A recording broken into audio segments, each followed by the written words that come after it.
Perhimpunan Pelajar Indonesia Dunia itu sebenarnya kayak wadah berhimpunnya PPI negara. Para pelajar-pelajar Indonesia yang di luar negeri zaman dulu itu kan mereka ada di sana itu sebelum Indonesia merdeka. Tapi mereka itu melakukan hal-hal diplomasi untuk membantu supaya Indonesia merdeka. Kira-kira gitu lah. Padahal waktu itu belum ada negara, gitu kan. Tapi mereka menjalankan fungsi diplomasinya seperti mewakili Indonesia. Kira-kira gitu. Tujuannya adalah untuk memerdekakan Indonesia. Kita harus mencontoh energinya para pendahulu kita dengan konteks hari ini. Artinya, gue ingin mendorong para pelajar ini untuk menjadi tanda kutip melakukan fungsinya sebagai diplomat swasta di luar negeri. Kira-kira gitulah.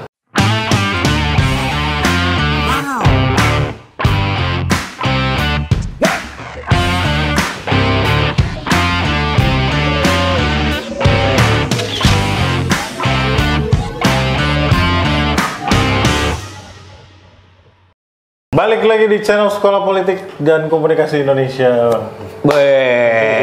Di mana channel apa dong? Ini channel tadi gue udah. Oh, programnya Suara Warga. Ini kedatangan Bro Akhir nih. Warga internasional. Warga internasional. Warganya warga internasional. Dia pasti kayak Iluminasi. Yang menguasai dunia.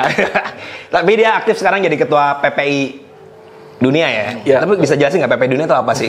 Jadi Perhimpunan Pelajar Indonesia Dunia itu sebenarnya kayak wadah berhimpunnya PPI negara. Nah, jadi kan ada 62 PPI negara yang itu udah terbentuk dulu. Habis itu ya mereka mungkin para senior ya ngumpul, mungkin kontak-kontakan gimana kalau nggak kita bikin organisasi naungan atasnya semua gitu, koordinatornya lah. Itu harus ini ya, mas luar negeri semua ya? Iya, harus pelajar Indonesia yang kuliah di luar negeri. Diskriminatif. Bagaimana nasib anak Depok dan anak Purwokerto kayak gua? Mirip-mirip BMSI ya kayaknya. Kan BMSI gitu kan, juga ngumpul-ngumpulin ketua BEM yang ada. Tapi tuh menurut gua tuh network gede banget ya. Itu bahkan lo ada di seluruh negara tuh. 62 negara. 62. Lu bisa kepilih, hebat juga dong. Lu dulu dari mana? Ceritanya bisa ditagak. Hebat, semua bisa kok. Jadi kita ini aja, beruntung aja. Oh, beruntung. Ya, beruntung. Kepilih ya kemarin kongresnya 26 ya, 26 Agustus di baru banget. Ya, dan kebetulan di Jakarta karena emang temanya waktu itu di kepengurusan sebelumnya tuh temanya 100 tahun PPI. Momentum PPI kembali ke Indonesia. 100 tahun. Lagi ya kegiatan hybrid pertama sih kemarin. Setelah sebelumnya kan online gitu. Tapi PPI udah 100 tahun. Kan Indonesia baru 75 belum. Dihitungnya PPI Belanda. PPI Belanda. Oh, dihitungnya dari zaman Soekarno. Perhimpunan Indonesia. Iya, Perhimpunan Indonesia Belanda. Zamannya Sahrir sama Hatta ngewain di Belanda lah. Mereka iseng bikin PPI. Berarti itu secara network gede banget ya, bahkan generasi gede gitu ya. Makanya disebutnya pelajar ya, bukan mahasiswa ya, termnya ya. Termnya pelajar. Pelajar. Kan dulu sana. Tapi situ berarti dulu. S1, S2, S3.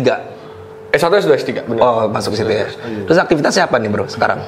Banyak sih, kalau maksudnya PPI Dunianya. Iya, PPI Dunia. Kalau PPI Dunia kita masih internal sih, kita baru selesai open recruitment dan alhamdulillah ya pengurusnya cukup banyak ya. Tapi wajar karena emang periode lalu juga ratusan, sekarang 500 pengurusnya.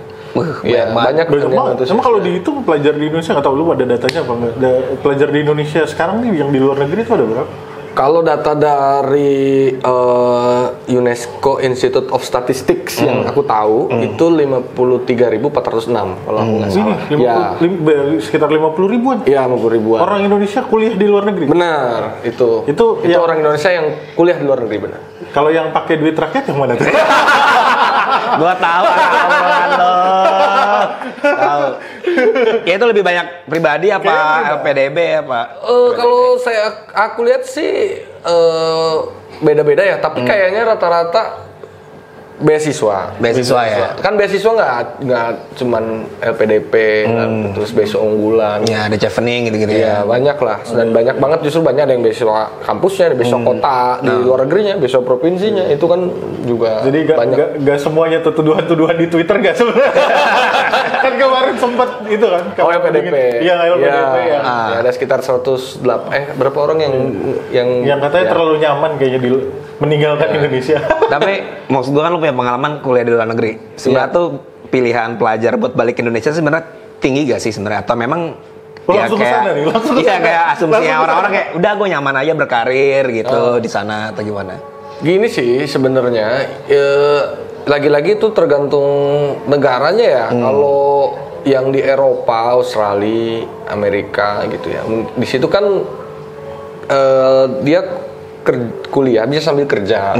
Nah, jadi mungkin di situ petnya itu ngelanjutin gitu. Ya lanjutin, atau misalkan setelah lulus kan dia bisa dapat kerja lagi yang lebih baik misalkan gitu. Nah, itu jadi karena memang udah terbiasa lagi kuliah terus kerja, dia mungkin melanjutkan pet itu. Nah, kalau ditanya konteks balik lagi ke Indonesia sebenarnya ya sekita seneng-senengnya di luar negeri pasti kangen balik gitu. Artinya kalau ada pilihan yang lebih baik dan itu di Indonesia, saya yakin pasti akan Indonesia. Berarti pulang. Indonesia tidak baik.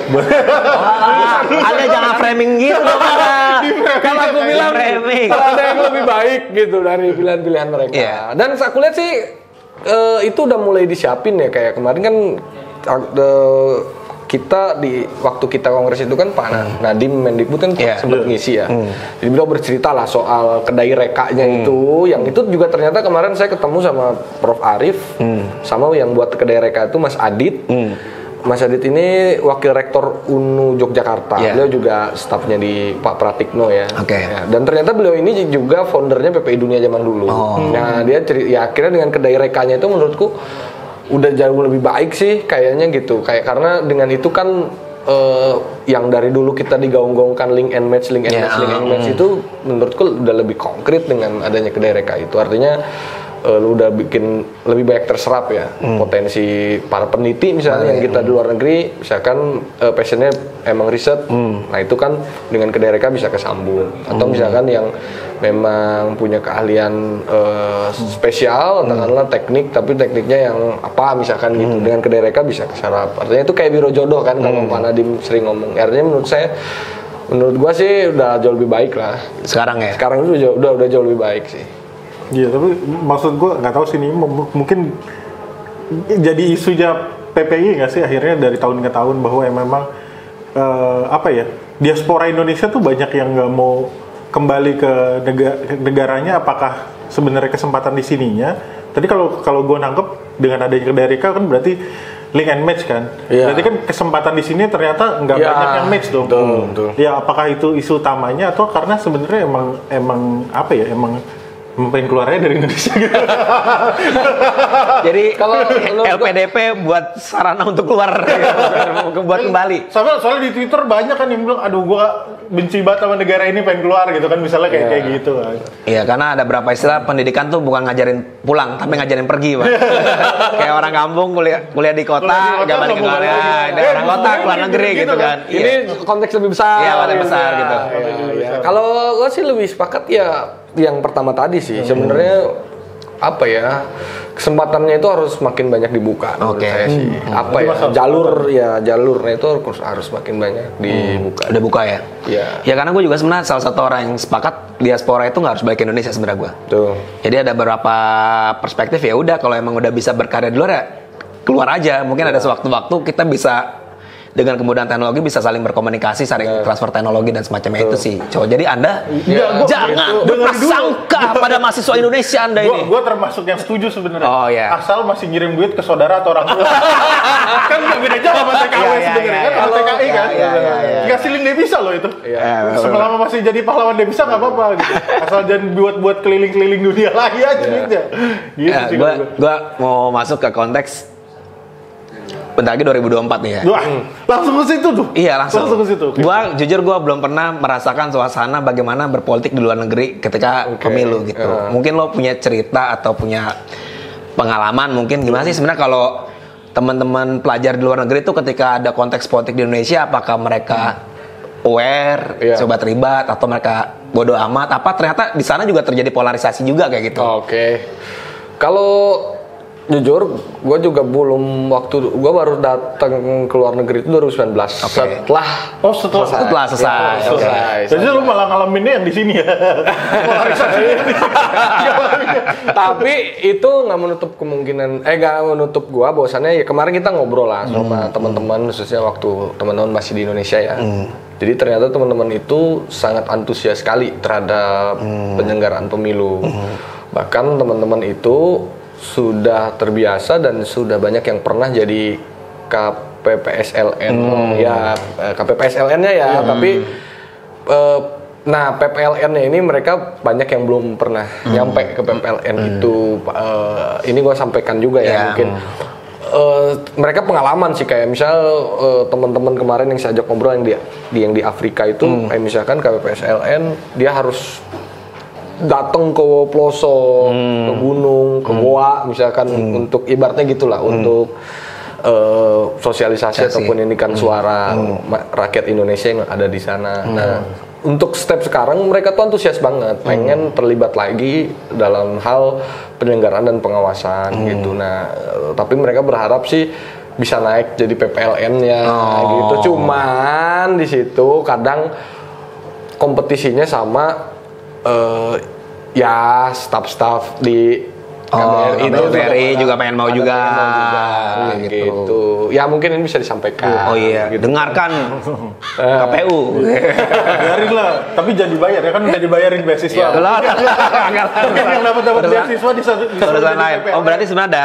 keinginan keterlibatan itu tinggi juga. Yang tinggi gitu. Tapi memang pernah baca sih aturan, saya lupa. Memang di situ soal PPLN luar negeri itu memang harus ada ibaratnya komunikasi atau persetujuan dari kantor kedutaan setempat. Cuman artinya kan ya pelajar ini dari 3 PPLN ya cobalah 1 atau 2 gitu. Karena antusiasnya gede banget gitu. Mereka besar banget dan udah terbiasa dan udah cenderung melek ya soal politik seperti apa gitu. Nah, kalau itu kan konteks lebih ke arah negara legal. Kalau konteks perbincangan politiknya gitu.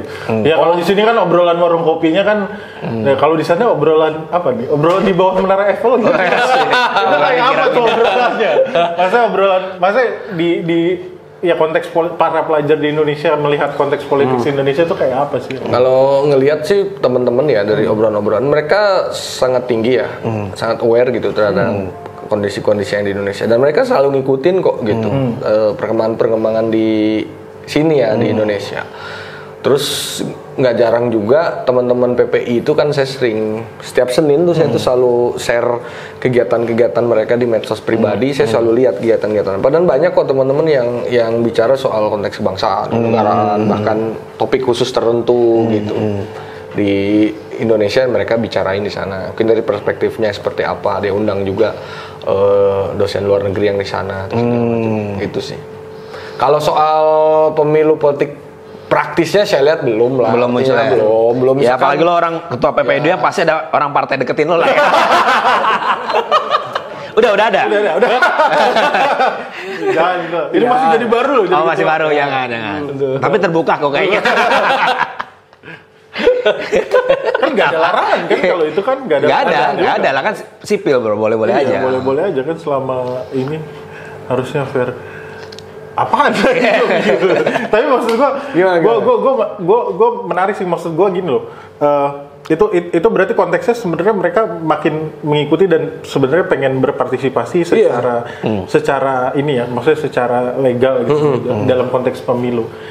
Kalau itu tadi, makanya kalau untuk akhirnya berpartisipasi secara langsung, makanya ini. Kalau berpartisipasi secara langsung ya pasti, karena kan mereka kan juga nanti pemilik suara.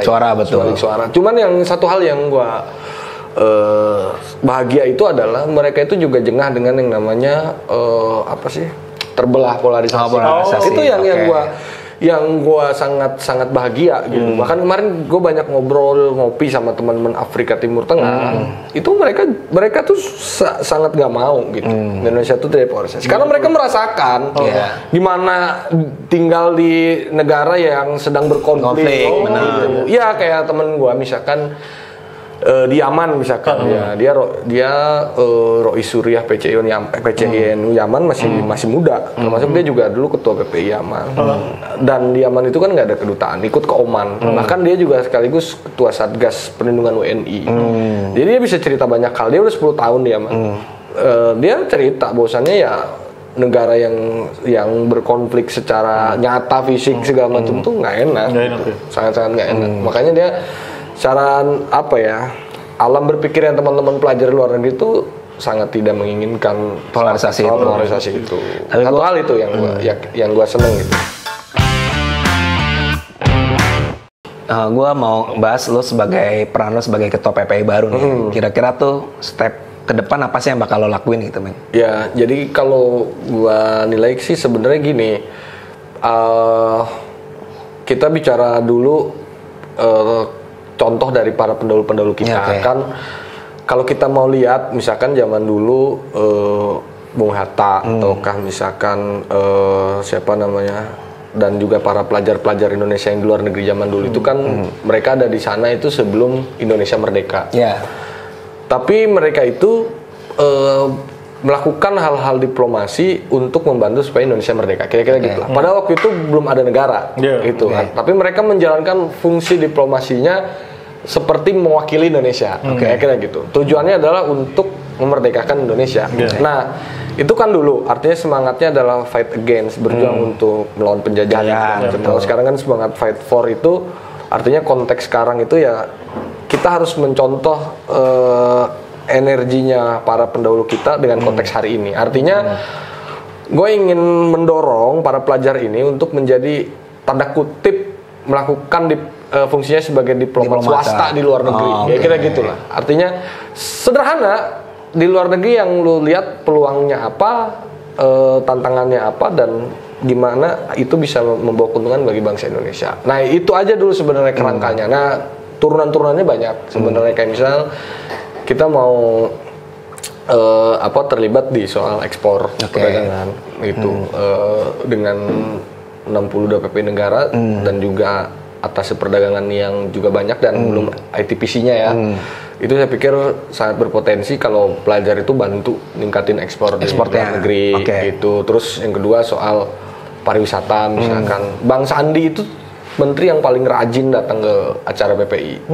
Dia Zoom, bahkan sampai PPI cabang pun dia datang. Ya, bahkan di periode lalu cerita kepala sekretariatan PPI itu ditelepon sama sekretaris Bang Sandi, tolong PPI jangan undang sering-sering karena Bang Sandi nggak pernah nolak gitu. Nah, tapi next step zaman kita pengen ibaratnya nih melakukan, kalau dulu kan mungkin COVID ya. Sekarang kan udah mulai yang nggak COVID-nya kan baru sekarang. Kita pengen lebih gencatin gimana promosi dan pariwisata. Karena kemarin saya pernah lihat webinarnya Bang Sandi, ya salah satu hal untuk ningkatin ekspor itu kan lebih banyak ngomong, cuap-cuap, promosi. Dan ini pelajar udah siap, mereka tinggal di sana, bahasa asingnya juga jago, manfaatin kayak gitu. Artinya negara harus mempersenjatai para pelajar-pelajar di luar negeri. Kayak gitu. Ini menarik. Tapi menarik sih, maksud gua karena ini sebenarnya menurut gua yang menarik, Bang Sandi itu perlu kita buat dokumentasi waktu sana. Kalau mau main luar negeri aja. Enggak, tapi gini menarik karena ini kejadian di UI sebenarnya. Bahasanya gini kan, di UI itu awal-awal ada banyak pelajar-pelajar ke Korea buat belajar bahasa Indonesia. Di UI itu dulu belum ada yang namanya restoran Korea di UI. Tapi gara-gara ada banyak mahasiswa Korea jadi ada restoran Korea. Itu bisa terjadi sebaliknya dong kan ya? Oh iya, bisa terjadi sebaliknya. Kayak misalnya kemarin benar budaya itu kan. Betul, itu yang kemarin kan hal yang pertama PPI lakukan ketika kita terpilih adalah kita sowan ke orang tua kita, ke PBNU, PP Muhammadiyah. Mereka bicara seperti itu. Artinya coba pemikiran yang di sini, kalau bapak-bapak kita kan bicara soal pemikiran dan pemikiran ulama-ulama ataupun kita ya orang-orang Indonesia yang di sini, coba teman-teman PPI ekspor di luar gitu, terjemahin kek atau apa kek gitu. Nah ini kan contoh yang lain juga yang soal ekonominya. Restoran Padang misalkan. Atau nggak usah restoran Padang, warkop aja bro. Indomie, kapal api, Warmindo kan. Ya bener. Kalau jadi berarti royalti dapat gue ya. Nah kayak gitu. Tapi orang-orang Kuningan ini eksodus ke sana bro. Daripada mereka hanya menikmati di luar negeri kayak apa, bawalah. Itulah, pengaruhi lah orang-orang luar negeri itu biar mereka juga tahu makin banyak soal ini. Ya sederhananya kan dulu belum ada negara, tapi senior kita ini udah melakukan fungsi diplomasi. Sekarang apalagi udah ada negara, pelajar di luar, pelajarnya juga, kitanya juga harus inisiatif untuk melakukan itu. Negaranya juga perlu tadi bekelin pelajarnya, persenjatai mereka, sok ngapain kayak gitu. Ningkatin ekspor, promosi pariwisata, gitu, kira-kira gitulah.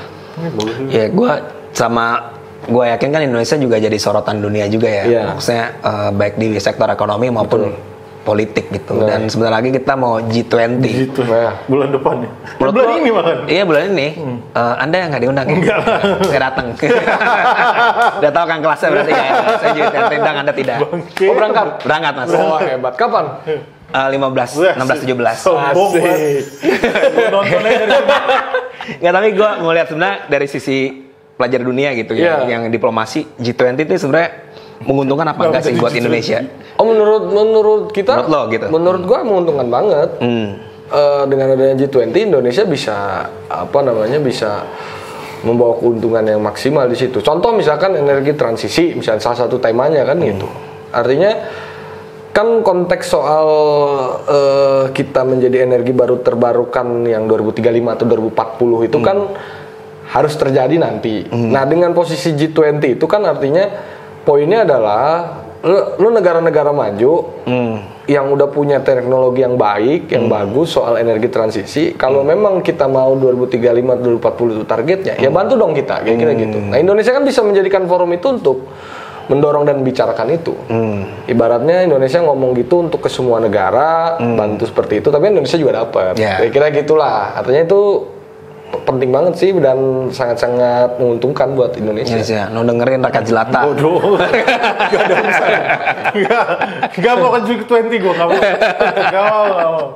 Gue lebih pengen ngeliat ini sih, sebenarnya potret pelajar di sana sih, dalam artian kalau semangat untuk mengguyup, gue nggak tahu deh. PPI itu khas Indonesia atau jangan-jangan ada juga lagi orang-orang yang di luar negeri juga punya, misalnya Persatuan Pelajar Belanda gitu, orang-orang Belanda. Tapi jadi itu khas kita suka berguyup gitu. Menurut lo gimana kalau itu? Maksudnya emang keaktifan dalam berorganisasi, terutama organisasi kenegaraan gitu, itu gimana? Ya, Indonesia lebih guyup sih menurutku. Mereka pasti punya ya, kayak di Tiongkok. Kalau Tiongkok kan sudah otomatis menjadi liga saya pemudanya partai. Otomatis? Ya, dia kan sudah otomatis. Oh, dipaksa sama negara? Ya, sudah otomatis. Sudah otomatis misalkan kayak gitu. Nah, kalau Indonesia kan kita volunteer kan, PPI juga kan organisasi volunteer ya. Artinya dan di negara-negara juga mereka berkumpul. Bahkan contoh Mesir misalkan ya. Mesir itu mahasiswa, kalau dugaan saya tuh PPI paling besar mahasiswanya Mesir. Ya, dugaan saya. Karena di sana itu memang, dan di sana itu sampai pelajar-pelajar itu bikin perkumpulan kedaerahan, bayangin. Ikatan Cirebon Mesir, Ikatan Bandung Mesir gitu. Kalau kita di negara yang lain cuman ketemu pelajar Indonesia gitu kan yang ngomongin. Kalau di sana bisa sampai kumpul provinsi A, B, C gitu. Saking banyaknya. Nah, itu artinya menurut saya ya, itu kekhasan dari Indonesia dan memang sering senang untuk mencari guyup gitu ya. Kalau tanggapan dari negara yang ada PPI-nya itu sendiri gimana? Gue nggak tahu. Nggak tahu pernah adakah penolakan atau sebenarnya kasus-kasus penolakan atau bahkan sebenarnya diterima dengan itu. Maksudnya dari negara-negara misalnya PPI ini misalnya lu di Tiongkok kan, PPI Tiongkok itu diperbolehkan nggak sama otoritas, dianggap sebagai satu hal yang resmi atau apakah gitu misalnya gitu? Kalau legal secara resmi tidak ya. Kalau di Tiongkok, Jerman setahu saya dikasih legal resmi dari Jerman. Makanya beda-beda sebenarnya. Yang tergantung negara ya. Yang akhirnya nge-refer ke negara, aturan negaranya itu seperti apa, negara luarnya seperti apa. Kalau Tiongkok dia tidak memberikan legal, tapi ya silakan aja. Tapi nggak ada yang pernah sampai menolak kan gitu organisasi. Enggak. Dianggap organisasi. Ngapain orang-orang ini di sini? Mau bikin apa ini di sini? Sampai ada persatuan pelajarnya gitu segala. Ya, gue jadi penasaran di sini. Mungkin pertanyaan terakhir dari gue ya. Kan gue yakin lo gaul nih sama mahasiswa luar negeri gitu kan. Gaul, banyak diskusi dan semacamnya. Ketika ada demonstrasi melawan misalnya nih di negara tertentu lah Black gitu. Lives Matter kemarin. Ya. Itu kebanyakan mahasiswa kita tuh ikut berdemo ngebantu mereka apa? Berdiam diri atau memang ada larangan untuk tidak terlibat kayak gitu, Bos? Kalau situasinya gue benar-benar nggak tahu, makanya gue nanya. Ya situasinya nggak ikut sih teman-teman. Nggak ikut. Nggak ikut teman-teman pelajar karena teman-teman pelajar ternyata tahu sih bahwasannya mengikuti isu di negara tersebut juga kan bukan merupakan isu teman-teman. Satu, yang kedua juga mereka kalau beda dong. Kalau kita di sini mungkin kita mikirnya nggak panjang. Kalau kita di luar kan kalau jauh dari rumah aja pasti kan, waduh, gua kalau ngelakuin ini gimana ya? Ngelakuin ini gimana? Nah itu tuh alam pelajar udah kesana. Udah kesana ya. Udah kesana. Jadi mereka nggak mau ambil risiko. Paling di pinggir, foto, posting di Instagram. Oh hari ini gue ngelewatin jalan yang lagi demo. Gue ikut bakar ban di sana gitu. Kita lanjutkan budaya di Indonesia. Bakar ban gitu. Atau malah sebaliknya, ada yang pernah bahkan ikut misalnya kayak terakhir gue nggak tahu sih. Ada satu negara yang diboykot sama diboykot dalam kutip misalnya. Kayak kemarin diboykot sama kita nggak sempat ngeboykot Prancis ya kalau nggak salah. Misalnya gitu. Itu ada juga nggak pelajar-pelajar yang ikut pas pelajar di Prancis ngeboykot Prancis. Di reportase kayak di reportase ya. Iya. Karena jadi penyakit itu. Oke, berarti mungkin emang fungsinya PPI akan lebih banyak di sektor ekonomi sama diplomasi aja gitu. Diplomasi benar. Menurut saya diplomasi. Fungsi pelajar Indonesia luar negeri yang perlu dihidupkan adalah fungsi diplomasinya. Dan negara harus lihat itu. Bersenjatai sebanyak-banyaknya dengan bekal yang banyak. Persenjataan AK-47 apa? Kalau dulu kan perangnya kayak gitu. Sekarang kan militer. Nah, militer apa aja kira-kira yang dibutuhin lah kira-kira? Bagi pelajar. Bagi pelajar. Satu diberikan knowledge soal ekspor. Oke. Setelah diberikan knowledge tersebut, pelajar diberikan keleluasaan untuk berinteraksi dengan banyak orang di sana. Karena sama aja kayak di sini, kita kuliah nggak setiap hari. Gitu. Artinya banyak waktu luang yang mereka gunakan untuk ekspor itu. Satu. Yang kedua soal pariwisata. Pariwisata. Artinya pariwisata ini diberikan pertama pelajar didorong untuk melakukan promosi pariwisata di sana. Nggak cuma didorong untuk promosinya aja. Setelah mereka promosi terus ada yang mau, terus mana ininya jalurnya seperti apa? Apakah ada agent atau travel yang memang dari pemerintah Indonesia seperti apa dan lain sebagainya. Apalagi kemarin contoh teman-teman di Eropa itu udah melihat bahwasannya konflik Rusia Ukraina ini bisa diambil kebermanfaatannya buat bangsa Indonesia. Dalam hal apa? Sederhananya yang simple pariwisata. Karena gini, kalau soal kita ekspor gas ke sana apa itu kan terlalu berat ya buat kita. Nah, sederhananya adalah pariwisata. Itu dia sudah hitung dengan profesornya. Ternyata biaya hidup selama musim dingin tinggal di Indonesia itu jauh lebih murah daripada biaya hidup selama musim dingin di Eropa. Karena mereka ngungsi dulu ke sini ya. Selama krisis lagi sana ngungsi dulu. WFH-nya di sini. Karena kan soal konflik Ukraina Rusia ini kan salah satunya menambungkan tinggi harga gas. Iya, betul. Masuk musim dingin gimana? Harga gas melonjak. Listrik PLN masih murah. Dan nggak ada musim dingin juga kan di sini. Akhirnya itu bisa jadi salah satu upaya. WFH kan kita udah biasa karena COVID. Nah, ayo dong tinggal di Indonesia selama musim dingin. Tinggal di Indonesia ya dihitungnya jangan Bali juga. Misalkan yang ada alam enak Jogja. Atau di Jawa Barat Malang, Surabaya, Bogor, Malang tuh enak. Malang kayak gitu. Nah, itu kan peluang yang bisa diambil. Nah, iya sih, menarik ya. Kemarin kita webinar itu sama Atan setuju langsung. Udah Mas Ayer, kita topiknya nggak usah bahas lagi materi, langsung kita bikin materi promosinya. Wah, kita ikut materi promosi pengungsian dari kayak gitu. Jadi jangan cuma musim haji aja banyak yang kemarin. Jadi musim dingin, warga Eropa ke sini. Iya, musim dingin orang Eropa sini ya 4 bulan. Nah, mungkin kalau gue terakhir ini. Kan sekarang udah digital dan hampir dunia ini kan ya borderless dan segala macam, udah ada metaverse dan segala macam. Akhirnya menurut lu masih akan tetap relevan gak sih ke depannya paguyuban PPI dunia ini seiring dengan ya dengan kayak gitu dengan borderless dan segala macam. Justru kita organisasi pertama yang menurut saya yang terbiasa dengan borderless. Oh gitu ya? Iya, dulu saya waktu datang 2019 orang-orang belum tahu Zoom, kita udah pakai Zoom PPI Dunia. Iya. Sombong Udah sekali sombong Anda. banget ya. Artinya Saya suka yang sombong-sombong ini pasti Anda akan jadi pemimpin masa depan. artinya maksud saya gini, PPI-nya ada, Keep on Borders kan tetap jalan. Artinya ya relevan, tetap sangat relevan bagi PPI. Kita rapat kan juga kita bisa ngadain agenda bareng dulu kalau nggak salah zaman PPI Dunia sebelum 2 periode sebelum saya itu ngadain main angklung di secara berbagai macam negara serentak. Kayak gitu-gitu kan juga masih relevan menurut saya gitu. Kan jangkar jejaringnya itu kan harus ada judulnya. Perhimpunan Pelajar Indonesia. Interaksinya seperti apa yang menggunakan digital kan gitu. Gitu sih. Wah, menarik. Kesimpulan, Cok. Kesimpulan. Ya gue sedikit ini sih. Tadi kan gue sangat skeptis ya mau mencecar gitu kan. Diaspora nih gimana nih? Pakai duit APBN. Tapi ya, lu menjadarkan gue bahwa sebenarnya ada potensi. Potensi yang bahkan lu mengingatkan bahwa sejarah udah membuktikan bahwa potensi ini bisa membuat Indonesia jadi merdeka. Why not potensi ini bisa membuat Indonesia jadi lebih maju dengan cara ya mungkin diplomasinya nggak perlu diplomasi secara struktural lewat kedubes segala macam. Demokrasi orang ketemu pelajar dari tempat lain kan jadi bisa tahu mengenalkan Indonesia kayak apa dan jadi tertarik. Itu diplomasi warung kopi lah ya jatuhnya. Jadi lebih baik nih. Ini mungkin yang akhirnya ya mungkin ini tugas lo ke depan akhirnya buat membangun teman-teman ya benar mempersendiri teman-teman dengan aspek-aspek diplomasi yang apa sih yang bisa kita tularkan ke negara-negara tempat kita belajar ini terhadap Indonesia. Itu sih kalau dari gue keren. Anda menjilat ya. Pasti Anda mau ikut bisnis ekspor ya Anda ya. Anda pasti mau ikut ekspor. Sebentar saya bisa S2 juga nih. Amin.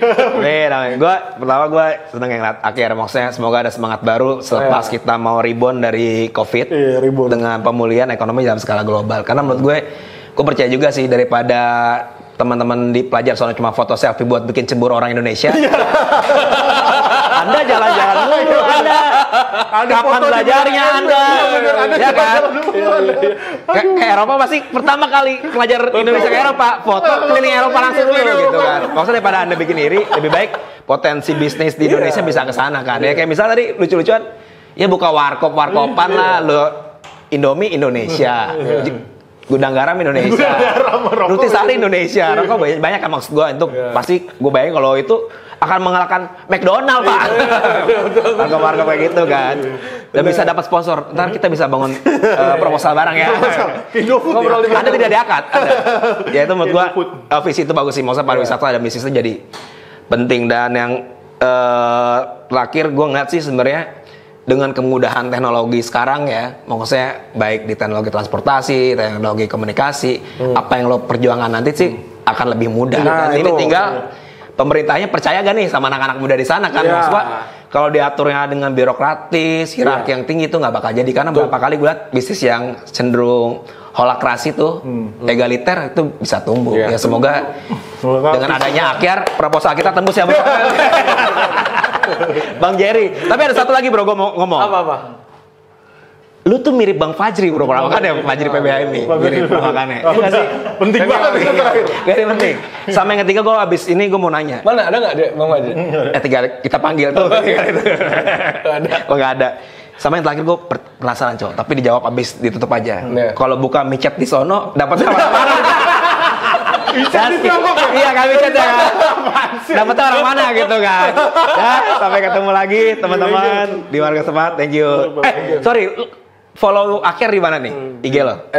@ACHYARALRASYID. Ahyar Al Rashid. Akyar Al Rashid. Sama PPI Dunia di mana? @PPI Dunia. Kalau itu gampang karena udah centang biru. Oke. Sombong juga ya. PPI Dunia udah centang biru. Siap. Thank you. Bye. Follow.